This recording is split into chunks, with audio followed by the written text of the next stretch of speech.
بسم اللہ الرحمن الرحیم۔ السلام علیکم ورحمۃ اللہ وبرکاتہ۔ یرموک کی جنگ 6 دن تک جاری رہی۔ یہ اس لحاظ سے بھی ایک منفرد جنگ تھی کہ یہ پہلا موقع تھا کہ جب مسلمانوں نے قبائلی بنیادوں پر اپنی صف بندی کی، جو کہ ایک انتہائی غیر معمولی بات تھی۔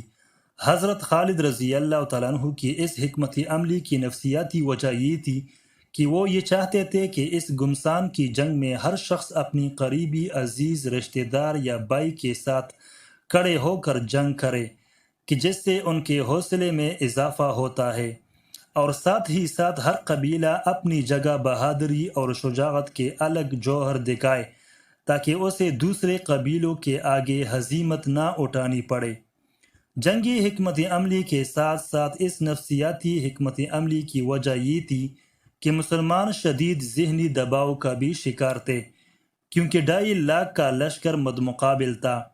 اگرچہ سپہ سالار اعلیٰ ابو عبیدہ رضی اللہ تعالیٰ عنہ ہی تھے، لیکن وہ جان چکے تھے کہ اس موقع پر فوج کی کمان خالد رضی اللہ تعالیٰ عنہ ہی کر سکتے ہیں، یعنی آج کی اصطلاح میں خالد رضی اللہ تعالیٰ عنہ اس لشکر کے تھیٹر کمانڈر تھے۔ حضرت خالد رضی اللہ تعالیٰ عنہ نے 40,000 کی فوج کو 1,000 کے 40 دستوں میں تقسیم کیا، اور ہر دستے کا ایک کمانڈر مقرر کیا۔ ہر اول اور محفوظ اضافی دستے الگ الگ کیے۔ میمنہ، میسرہ اور قلب کو ازسر نو ترتیب دیا۔ فوج کے یہ تینوں اہم حصے گھڑ سوار دستوں پر مشتمل تھے، اور پھر ایک ایسی جنگ کی تیاری شروع کر دی کہ جو اس سے قبل خود خالد رضی اللہ تعالیٰ عنہ نے بھی نہ لڑی تھی۔ مسلمانوں کی 40,000 فوج میں 1,000 کے قریب صحابہ کرام تھے، کہ جن میں 100 کے لگ بھگ وہ صحابہ رضی اللہ تعالیٰ عنہما بھی تھے کہ جو جنگ بدر میں بھی شرکت کر چکے تھے۔ جزیرہ نما عرب سے باہر کسی اور جنگ میں بدری صحابہ کرام کی اتنی بڑی تعداد اب تک شامل نہیں ہوئی تھی۔ اس جنگ میں اکرمہ بن ابو جہل کے، جو ابو جہل کے بیٹے تھے، مگر اللہ تعالیٰ نے ان کو ایمان کی دولت سے سرفراز کیا تھا، بھی مسلمان فوج میں کمانڈر کی حیثیت سے متعین تھے۔ حضرت زرار رضی اللہ تعالیٰ عنہ، ابو عبیدہ، خالد، قیس بن حبیرہ، سعید بن زید، معاذ بن جبل، عمرو بن عاص، یزید بن ابی سفیان، شرجیل بن حسنہ، عرض یہ کہ اسلام نے اپنے تمام جگر گوشے اس جنگ کے لیے میدان میں بھیج دیے تھے۔ اسی وجہ سے مسلمانوں کو یہ خطرہ لاحق تھا کہ اگر اس جنگ میں مسلمانوں کو شکست ہوئی تو رومی بدلہ لینے کے لیے مدینہ منورہ کو اگلا ہدف بنائیں گے۔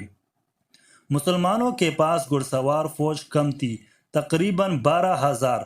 پیادہ فوج زیادہ تھی۔ مسلمان تبھی کامیاب ہو سکتے تھے کہ جب گھڑ سوار فوج کو بہت ہی منظم طریقے سے استعمال کیا جاتا۔ حضرت خالد بن ولید رضی اللہ تعالیٰ عنہ نے یہاں پر ایک نئی حکمت عملی اپنائی۔ اس سے پہلے گھڑ سوار فوج کو اس طرح کسی اور جنگ میں استعمال نہیں کیا گیا تھا۔ حضرت خالد رضی اللہ تعالیٰ عنہ کی حکمت عملی کی بنیاد گھڑ سوار دستوں کی تیز رفتار حرکت، دشمن فوج کے پہلو پر حملہ کرنا، اپنی پیادہ فوج پر بڑھتے ہوئے دباؤ کو روکنا اور دشمن کے قلب کو کمزور کرنا تھا۔ رومیوں اور مسلمانوں کے مابین گمسان کی جنگ ہوئی۔ تیسرے دن حالت یہ تھی کہ رومیوں کے دباؤ کی وجہ سے مسلمان میسرہ قلب کی جانب سمٹ گیا۔ اسی کا فائدہ اٹھاتے ہوئے آرمینی اور رومی سپاہی بڑی تعداد میں مسلمان لشکر کی پشت میں موجود مسلمان عورتوں کے خیموں تک پہنچ گئے۔ یہ بہت نازک موقع تھا، کیونکہ اس موقع پر تھوڑا سا مزید دباؤ مسلمانوں کو شکست سے دوچار کر سکتا تھا۔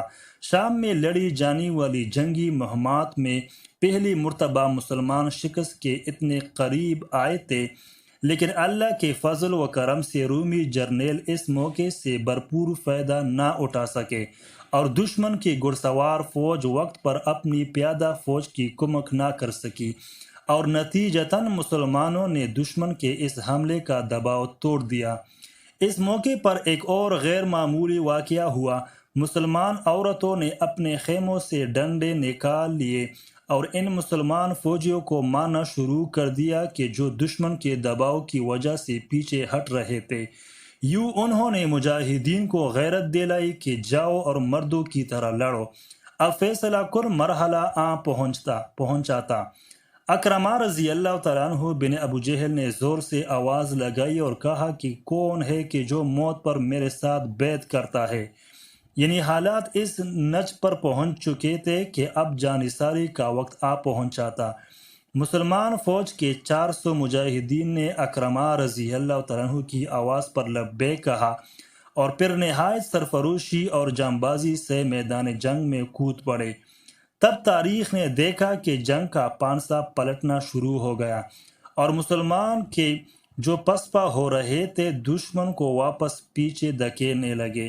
اب پہلی مرتبہ جنگ کی بازی مسلمانوں کے حق میں پلٹنے لگی تھی۔ اس موقع پر حضرت خالد رضی اللہ تعالیٰ عنہ نے اپنی فوج کو از سرنو ترتیب دیا اور اپنے گھڑسوار دستوں کا استعمال شروع کیا۔ یوں دشمن کی فوج دباؤ کا شکار ہو گئی۔ دشمن کے گھڑسوار فوج جب مسلمانوں کو روکنے کے لیے آگے بڑھی تو مسلمان گھڑسواروں نے ان کا راستہ روک کر انہیں پیچھے ہٹانا شروع کیا۔ جب دشمن کے گھڑسوار دستے پیچھے ہٹنے لگے تو مسلمانوں کی پیادہ فوج آگے بڑھنے لگی اور مسلمان گھڑسوار دستوں نے دشمن کی پیادہ فوج پر شدید حملے شروع کر دیے۔ حضرت خالد بن ولید رضی اللہ تعالیٰ عنہ کے ان حربوں نے دشمن کو ششدر کر کے رکھ دیا۔ ان کی صفیں ایک ایک کر کے اکڑنا شروع ہو گئی۔ اس سے ایک دن قبل کچھ اور واقعات بھی ہو چکے تھے۔ مسلمان جنگی شورا میں یہ مسئلہ زیر بحث تھا کہ دشمن کا مقابلہ کس طرح کیا جائے۔ حضرت خالد بن ولید رضی اللہ تعالیٰ عنہ نے غسانی ڈویژن کو سبق سکھانے کا فیصلہ کیا تاکہ مسلمان فوج پر دباؤ کم کیا جا سکے۔ غسانی ڈویژن 60,000 عرب عیسائیوں پر مشتمل تھا کہ جو رومیوں کا ساتھ دے رہے تھے اور ان کو الگ تعینات کیا گیا تھا۔ حضرت خالد بن ولید رضی اللہ تعالیٰ عنہ نے 30 مجاہدین کو ساتھ لیا اور مقابلہ کرنے چل دیے۔ جنگی شورا نے فیصلہ کیا کہ 60,000 کے مقابلے میں 30 مجاہدین کم ہے۔ آپ رضی اللہ تعالیٰ عنہ 60 مجاہدین لے جائے۔ 60 مجاہدین 60,000 عیسائیوں کو قتل تو نہ کر سکے مگر انہوں نے کفار کو نفسیاتی دباؤ کا شکار کر دیا کہ جس نے آئندہ دنوں میں فیصلہ کن کردار ادا کیا۔ جنگ کے 5ویں دن رومی فوج تک کر چور ہو چکی تھی اور ان کے جرنیل ہمت ہار چکے تھے۔ اس کا اندازہ مسلمانوں کو اس بات سے ہوا کہ دشمن کے جرنیل نے حضرت ابو عبیدہ رضی اللہ تعالیٰ عنہ کو یہ پیغام بھیجا کہ ہم جنگ کو چند دنوں کے لیے روکنا چاہتے ہیں تاکہ امن معاہدے کی شرائط طے کی جا سکے۔ حضرت خالد بن ولید رضی اللہ تعالیٰ عنہ نے دشمن کی اس کمزوری کو بانپ لیا اور صلح کے مشورے کو فوراً رد کرتے ہوئے کہا کہ ہمیں اب اس قضیے کو ختم کرنے میں جلدی کرنی چاہیے، لہٰذا اب وقت ضائع نہ کیا جا سکتا۔ حضرت خالد بن ولید رضی اللہ تعالیٰ عنہ کو اندازہ ہو چکا تھا کہ اب فیصلہ کن جنگ کا وقت آ پہنچا ہے۔ آپ نے اپنے تمام گھڑ سوار دستوں کو ایک جگہ جمع کیا۔ 8,000 مسلمان گھڑ سوار ایک صف میں آ گئے۔ آپ نے 5,000 گھڑ سوار رومیوں کی پشت کی جانب روانہ کر دیے۔ حضرت خالد بن ولید رضی اللہ تعالیٰ عنہ کو یہ یقین ہو چلا تھا کہ وہ اگلے دن اس جنگ کو پایا تکمیل تک پہنچا دیں گے اور رومی یقینی طور پر فرار کا راستہ اختیار کریں گے۔ ان کے 3 اطراف میں دریا تھا اور پشت پر صرف ایک طرف خشکی کا راستہ تھا کہ جہاں پر اب حضرت خالد بن ولید رضی اللہ تعالیٰ عنہ نے حضرت زرار رضی اللہ تعالیٰ عنہ کو 5,000 گھڑ سواروں کے ساتھ تعینات کر دیا تھا تاکہ دشمن کے فرار کے تمام راستے مسدود کر دیے جائے۔ جنگ کے شروع ہونے سے قبل ہی اس تعیناتی سے یہ ظاہر ہوتا ہے کہ حضرت خالد بن ولید رضی اللہ تعالیٰ عنہ کے اندازے کس قدر صحیح اور مکمل تھے۔ پھر وہی ہوا کہ جس کی توقع تھی۔ چھٹے دن جب اللہ کی تلوار چلنا شروع ہوئی تو رومی اس کے حملے کو سہ نہ پائے۔ پہلی مرتبہ ساری رات لڑائی جاری رہی۔ آنے والے طویل عرصے تک مسلمانوں میں اس خوفناک رات کے قصے عام رہے۔ ہزاروں کی تعداد میں دشمن کے سپاہی قتل ہوئے۔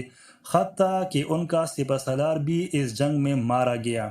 حضرت خالد بن ولید رضی اللہ تعالیٰ عنہ اور تمام مسلمانوں نے بے دریغ دشمنوں کا قتل عام کیا اور رومی فوج کی کمر توڑ کر رکھ دی۔ اب عام پسپائی کا آغاز ہو چکا تھا۔ جنہوں نے بھی فرار ہونے کی کوشش کی ان کے لیے حضرت زرار رضی اللہ تعالیٰ عنہ اپنے 5000 گھڑ سواروں کے ساتھ موجود تھے۔ انہوں نے بھی فرار ہونے والے سپاہیوں کو تہ تیغ کرنا شروع کر دیا۔ حضرت ابو عبیدہ رضی اللہ تعالیٰ عنہ نے جب حضرت خالد بن ولید رضی اللہ تعالیٰ عنہ کو جیت کی مبارکباد دی تو انہوں نے اس فتح کو فتوحات کی فتح کہا۔ یقیناً یہ سچ تھا، کیونکہ جب سے مسلمانوں نے اپنی سرحدوں سے باہر جنگی مہمات شروع کی تھی تب سے لے کر اب تک مسلمانوں نے اتنی خونریز جنگ پہلے کبھی نہ لڑی تھی۔ اگر اکرمہ رضی اللہ تعالیٰ عنہ بن ابو جہل کی پکار پر 400 مجاہدین موت پر بیعت نہ کرتے تو شاید مسلمانوں کو اتنی فیصلہ کن فتح حاصل نہ ہوتی۔ حضرت اکرمہ رضی اللہ تعالیٰ عنہ اور ان کے بیٹے شدید زخمی تھے اور بعد میں ان زخموں کی تاب نہ لاتے ہوئے وہ بھی شہید ہو گئے۔